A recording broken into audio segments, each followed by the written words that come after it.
And who are you to come before me? You bear the insignia of the bear, yet you do not wear it as a soldier of the West wears it. Caesar's will is the will of the Legion and the West. All beneath the flag of the Great Bear exist to test the strength of the Legion. The West shall fall as the East fell, and all the tribes that stretch to the setting sun shall bear the mark of the Legion. I see you fight with words, like all beneath the flag of the bear. Let us hope your skill with weapons proves greater.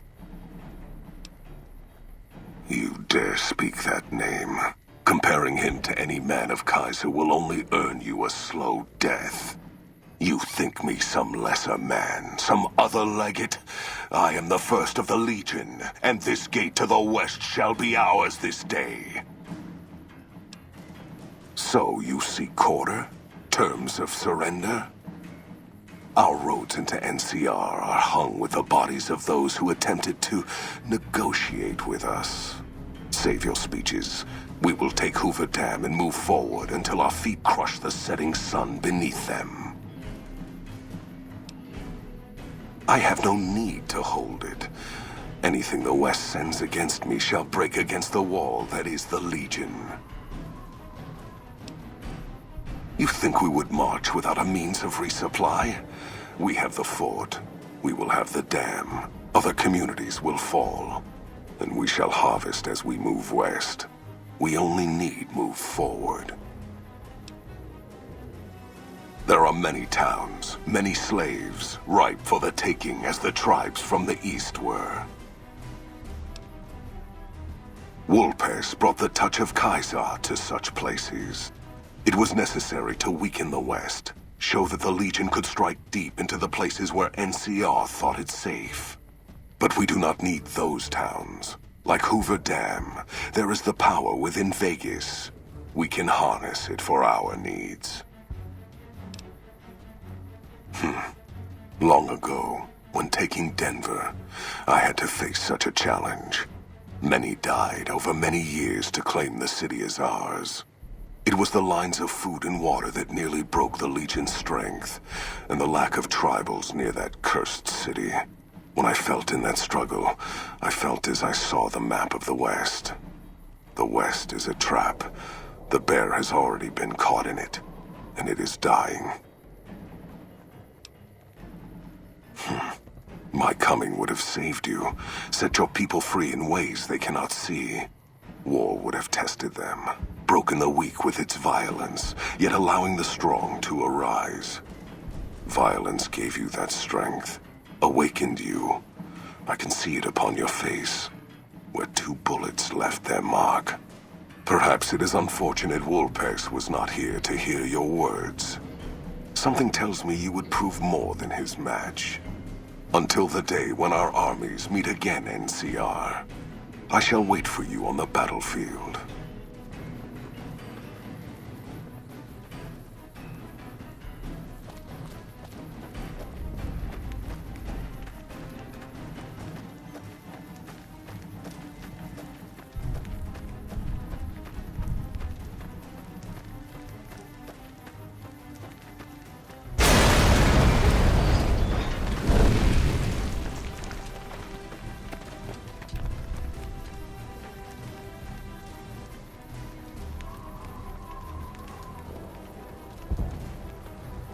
That's a fine bit of work back there.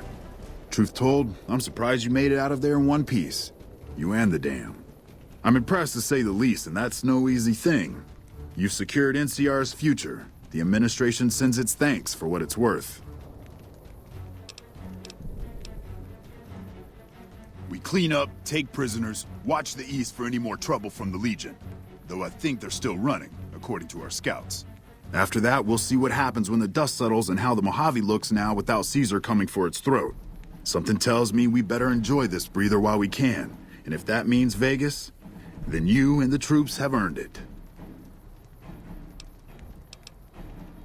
Can't keep the courier spirit down, eh? Fair enough. We'll clean up here. Kind of curious how this is going to pan out in the long run. But I guess history will tell us in its own sweet time. And so the courier who had cheated death in the cemetery outside Good Springs cheated death once again, and the Mojave Wasteland was forever changed. The new California Republic celebrated its second victory at Hoover Dam, establishing definitive control over the entire Mojave Wasteland. Soon after, they negotiated terms to annex the Strip, Freeside, and many surrounding communities. The Mojave Wasteland, at long last, had entirely fallen under the NCR's banner. The courier, fair and even-handed in his dealings throughout the wasteland, was honored by the NCR for his support of the military at Hoover Dam. He was presented with the Golden Branch, the highest civilian decoration given by the Republic. Tabitha and Rhonda went east, through Caesar's land. Occasionally, tales of their exploits found their way back west, though few believed them. Eventually, the stories concerning the duo were collected and published, and proved to be quite popular with children. Invigorated by his travels with the courier, Raul once more took up his guns in memory of his lost Rafaela. Soon after, the Mojave was filled with tales of the ghost vaquero who hunts down those who prey on the weak. With the help of the gunrunners, the Boomers developed a healthy trading relationship with the NCR. Eventually, the Boomers began wandering out into the wasteland while still preventing outsiders from entering Nellis. The Brotherhood and the NCR in the Mojave Wasteland declared an official truce, despite continued hostilities between the two in the west. As per their agreement, the NCR handed over all suits of salvaged power armor, and in return, the Brotherhood helped patrol I-15 and Highway 95. Despite her departure from the group, the Brotherhood's peace treaty with NCR came as some relief to Veronica. Though she remained friendly with surface patrols, she was never again permitted to enter the bunker she once called home. Fearing for the safety of anyone she associated with, she continued her solitary life as a scavenger. But reports would emerge from Mojave scientists and social workers of old equipment miraculously repaired and research notes mysteriously completed. Their leaders destroyed by the courier, the fiends scattered throughout the wasteland. Without the organization of Motor Runner, Cook, Violet, and driver Nephi, they were easy prey. After the NCR's victory at the dam, in part thanks to follower medical support, NCR allowed the followers to care for refugees as they see fit. Old Mormon Fort expanded its services and was able to aid more people, becoming a refuge for the less fortunate citizens of New Vegas. Arcade had hoped that Freeside would be able to remain independent of NCR rule. But he was glad that Caesar's Legion had been stopped at Hoover Dam. He tended to the sick in Freeside for a while longer, then returned to NCR territory to become a teacher with the followers there. Good Springs saw more trade along I-15 after NCR gained control of the Mojave Wasteland, but with that came a heavy burden of the Republic's taxes. Some old-timers, unable to handle the cost, were forced to move on, grumbling all the while. In the years following the destruction of Cassidy caravans, NCR used evidence of the plot to blackmail the Crimson Caravan and the Van Graffs. NCR enacted strict trade laws with little resistance, strengthening their supply lines and their position in the Mojave. Cass survived to see the NCR flag flying proud over Hoover Dam, and thought for a moment, this is what a hero must feel like. She was about to tell the courier not to get too proud of himself. Then she figured, he knew that already. That night, Cass kicked in the door of his room to celebrate, only to find the man on the bed was an NCR soldier whose barracks had been destroyed. He was cute, though, so after having her way with him, she got the hell out, leaving an empty whiskey bottle as a note. As she walked along the dam in the night, she felt drunk, content, and happy to be alive. Which to her was the whole point of it all. During the Battle of Hoover Dam, the Great Khans quickly evacuated Red Rock Canyon and headed north and east into the plains of Wyoming. There, they reconnected with the followers of the Apocalypse and rebuilt their strength. Bolstered by ancient knowledge of governance, economics, and transportation, they carved a mighty empire out of the ruins of the Northwest. Thanks to the courier and Lily, A cure for the Nightkin's schizophrenia was found shortly after Dr. Henry's experiment concluded.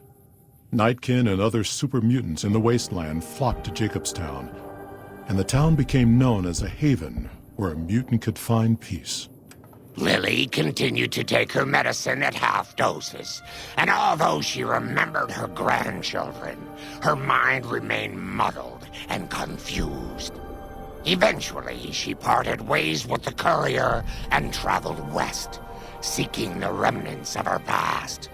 After the NCR victory at Hoover Dam, the temporary truce between them and the Kings blossomed into a full-scale relief effort for the people. While the NCR made repeated entreaties that Freeside join the Republic, the Kings steadfastly maintained their independence. After Ray's brain was transplanted into Rex's cybernetic body, it took Rex some time to adjust to the old scrapyard dog's memories. Eventually, Rex's mind settled peacefully, melding his own memories with that of long travels with old Lady Gibson. Shaped up by the courier's advice, the Misfits distinguished themselves during the Legion's attack on Camp Golf. Mags was finally promoted to sergeant, and the rest of the Misfits received an official commendation. They continued to serve with distinction for many years. Though Novak was a low-priority target for the Legion, many of Novak's citizens died in its defense.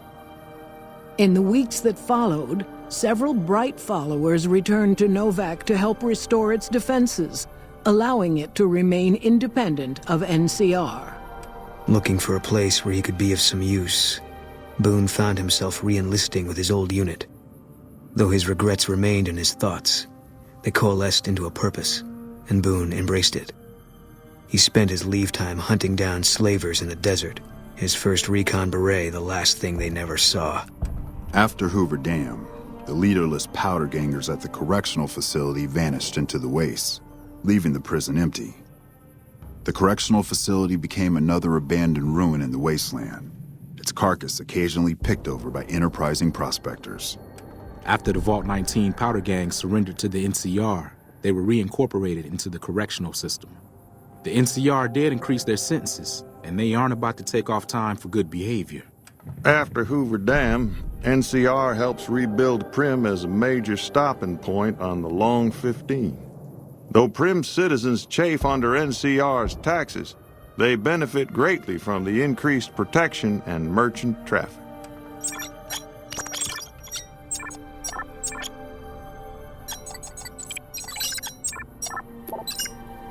Defying Chief Hanlon's worst fears, NCR's Rangers persevered and distinguished themselves during the Second Battle of Hoover Dam. The Rangers, along with NCR's many troopers, shared the glory of victory. Hanlon wisely stayed out of the spotlight, crediting General Oliver's leadership for NCR's success. After a brief fanfare, Hanlon stepped down as chief and returned to the peace and quiet of his ranch outside of Reading. After their bold arrival at Hoover Dam, the remnants disappeared as quickly as they came.